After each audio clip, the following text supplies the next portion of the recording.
Good personal hygiene is essential for skin health, but it also has an important role in maintaining self-esteem and the quality of life. Supporting patients to maintain personal hygiene is a fundamental aspect of nursing care. The amount of help your loved one needs when bathing depends on how well he or she can do. You may be caring for someone who has short-term trouble with self-care because he or she is recovering from an illness or a surgery. Or maybe taking care of an older person who has a memory problem. The person may not remember how to bath. Or you could be caring for someone who has a long-term inability to move, such as a person who is paralyzed. This person will need much more of your care when bathing. A person who has stayed in bed for a short time or who can move a little may be able to take a shower with some help once or twice a week. Or the person may prefer a partial bath at the sink or with a basin every day.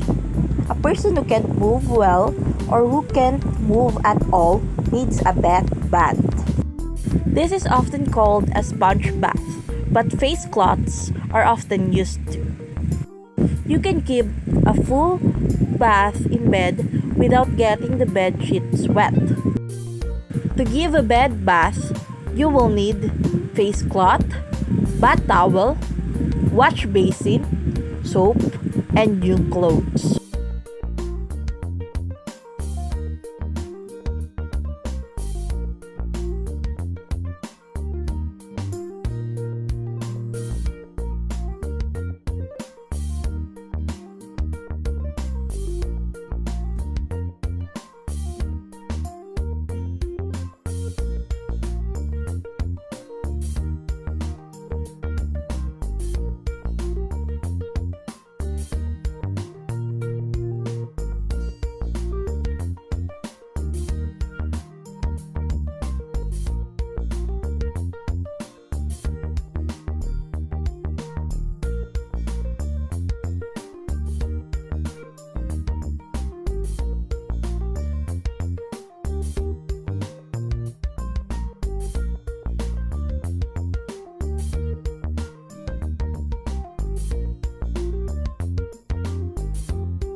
Bedbath remains a significant need of helpless patients in hospitals, and nearly all of them perceived it as such.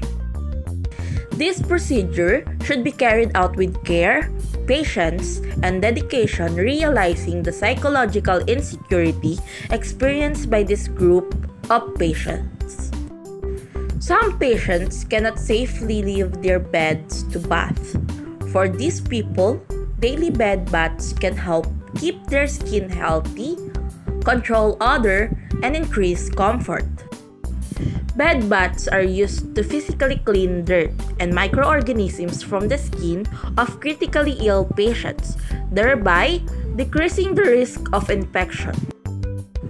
Confinement in bed increases perspiration, and bacterial growth is stimulated by moisture. Skin irritation from hospital bed linens may result in skin breakdown and subsequent infection. Choice of the method depends on the nurse judgment as well as the medical plan of care in regard to the client's activity level and mental and physical capabilities to perform self-care. Several types of bath can be used depending on the client's need. Baths may be used for cleaning or for therapeutic measures related to some skin problems. The client can have a complete bed bath or a partial bath. In complete bed bath, the whole body is bathed out. But in a partial bed bath, only the areas where the secretion accumulate are clean. Example, the face, hands, axillae, back, and perineum. Sometimes, the term self-administered bed bath is used in which the client is confined to bed but is able to bath himself completely except for his back and legs.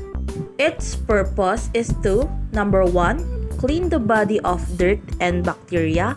Number 2, to increase elimination through the skin. Number 3, to prevent bed sores. Number 4, to stimulate circulation. Number 5, to induce sleep. Number 6, to provide comfort to the client. Number 7, to relieve fatigue. Number 8, to give the client a sense of well-being. Number 9, to regulate body temperature. Number 10, to provide active and passive exercises. Number 11, to observe objective symptoms. Number 12, to give the nurse an opportunity for health teaching. And number 13, to establish an effective nurse-client relationship. Bed bathing is an intrusive procedure which could potentially cause persons to feel vulnerable, exposed, embarrassed, and undignified. In providing a bed bath, the nurse is essentially intruding upon a process which is private, intimate, and sensitive. Consequently, it is a delicate undertaking in which requires respect, compassion, and care, as well as the stringent maintenance of privacy and dignity. When carried out with care, helping patients to maintain personal hygiene and grooming can actually be a positive process. It promotes well-being, relaxation, self-esteem, and safety in terms of the prevention of cross-contamination and spread of infection. Bed bathing provides opportunities for nurses to gather important details which might otherwise prove difficult to obtain. By promoting personal hygiene and improving comfort, bed baths can decrease the risk of infection and help maintain skin integrity in critically ill patients.